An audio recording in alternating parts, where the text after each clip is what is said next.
Hi guys, it's Marc Zicree, Mr. Sci-Fi, also known as Marc Zicree of Space Command. And I'm back from London, freshly back, and had great meetings with Netflix on Space Command, and now it's in their inner mechanism being considered, so that's great.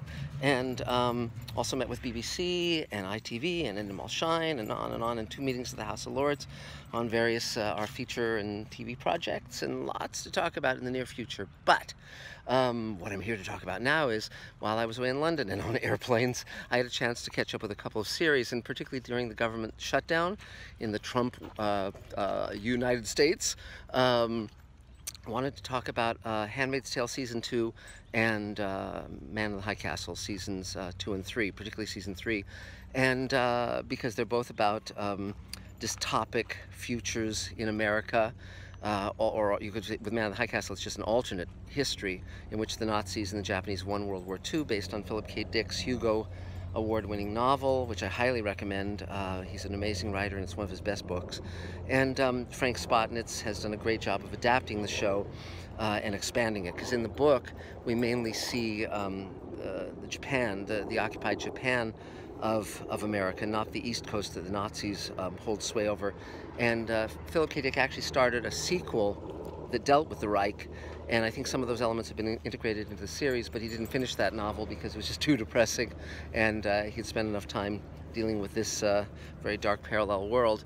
And The Handmaid's Tale, of course, is based on Margaret Atwood's very famous novel, and it won Best Series and so on and so forth.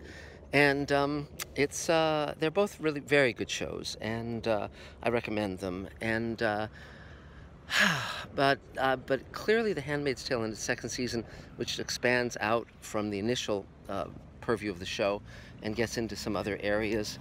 The basic difference is that I think The Handmaid's Tale is dealing more directly with Trump's America, because in between the first season and the second season, Trump had been elected. Trump had started putting his imprint on the nation and on the world, and so it starts dealing with the notion of the alt-right essentially taking over, and women becoming extremely oppressed and abused. And I heard a panel with the showrunner of Handmaid's Tale and the director and so forth, and they were talking about, in terms of the abuses heaped on women in that show, which are sometimes very harrowing to watch, their guide post is, if it's something that's being done to women in the world now, then they can use it. And if it's not, then they don't. So, and of course a lot of terrible things are done to women all around the world. So one of the interesting things about this year, first of all, the main character is pregnant, and she tries to escape, and that's really interesting and fun. And we get to see more of the world. We get a sense of more of what happened to bring that world about. And also, some of the characters are sent to a sort of a nuclear, where there was a nuclear accident or a nuclear waste dump, or perhaps a nuclear war, God knows. And they're supposed to clean it up, and their keepers are in breathing apparatus and totally covered bodies, and they are not. And the women are basically worked to death and suffering from radiation sickness and so forth. Very interesting, very effective. And then there's the issue of, do you just give in to the despair, or do you try to find moments of joy within the experience? And so it's very, very interesting in that way. So you know, so that's how it goes. That's how it works. So, and meantime, I'm reading books on the actual Third Reich. So I've been reading a book about Albert Speer, the architect and armaments, chief of the Third Reich, and also Heydrich, who was head of the Gestapo, the SS, all that stuff, and sort of a really, really terrifying guy.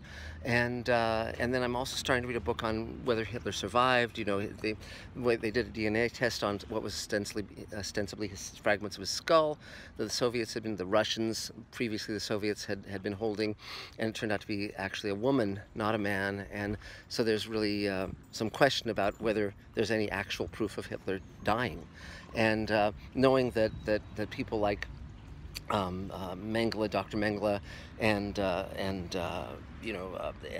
Adolf Eichmann and so forth actually escaped and survived for decades uncaught. Eichmann was ultimately captured by the Mossad and tried in Israel, but Mengele lived out his life, and so the speculation that Hitler might have survived is a very interesting one, to say the least. And but so so I'm basically looking at the real history of the Nazis and looking at extrapolations about how oppressive governments could take hold in America. So this is all very timely and very interesting, and you see step by step how it's not just sort of a fanatic dictator that takes hold. It's basically the people in the middle who are appalled by it not taking action. And looking over Man in the High Castle and The Handmaid's Tale and comparing them to sort of news of the day, which I follow on Colbert and Trevor Noah and so forth, I think that Handmaid's Tale is dealing a little more directly with Trump's America. I think it's commenting very specifically on Trump's America, whereas I think Man in the High Castle is commenting on a little more directly on what if Japan and Germany had won the war and what that might be like. And of course, since I was a producer on Sliders, I've always loved alternate histories where the Nazis win, and I can recommend some other ones too if you're interested.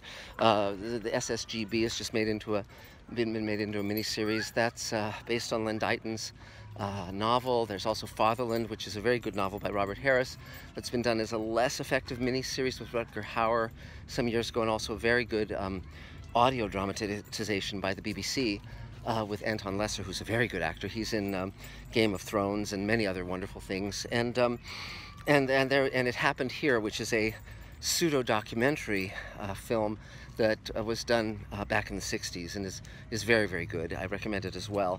But beyond that, in terms of Man in the High Castle, it's a very interesting speculation, and it also deals with alternate dimensions, other timelines. And in the book, there was a novel written in which the Allies won the war that was sort of an underground classic, passed from hand to hand. In the series, to make it more visual, they've made it films that are being smuggled around and seen by people and so forth to help spur an insurrection. And that's fine. That's absolutely fine. Now, both shows, both Handmaid's Tale and Man in the High Castle, have extremely good casts, and there's some wonderful acting being seen in both shows. Particularly Rufus Sewell in Man in the High Castle is absolutely terrific, and he plays John Smith, the Reichsmarshal and of America, and I think again a character not in the book. But Frank Spotnitz, I think, named him John Smith, so he'd be the typical American under the Reich. And it's really fascinating to watch him. And Rufus Sewell's doing a great job. I've been aware of him ever since a movie called Cold Comfort Farm, in which he was great. But also another great science fiction role that he did was Dark City, which was a feature that you may not have seen. And it came out, and Studio Notes kind of wrecked it. It's a mystery, and they wanted the revelation of the mystery at the front rather than the back. And that kind of wrecked it. But then there's a director's cut that's now available on DVD that I highly recommend. So don't ever watch the studio version of it. Watch the DVD director's cut, and you'll really, really enjoy it, I think. And Rufus Sewell is terrific in that as well. So in conclusion, I think there's a lot of great TV being made. Television shows seem to be they're drawing me a lot more than features nowadays. I mentioned recently that I'd seen Stan and Ollie, which I loved, but many other films are just kind of like, well, why should I go see this? Why should I put in the time and effort? But I think that I can highly recommend Handmaid's Tale, which is dark and depressing, and also Man in the High Castle, and Space Command. If you haven't checked out Space Command, the first hour is on Mr. Sci-Fi. Check it out.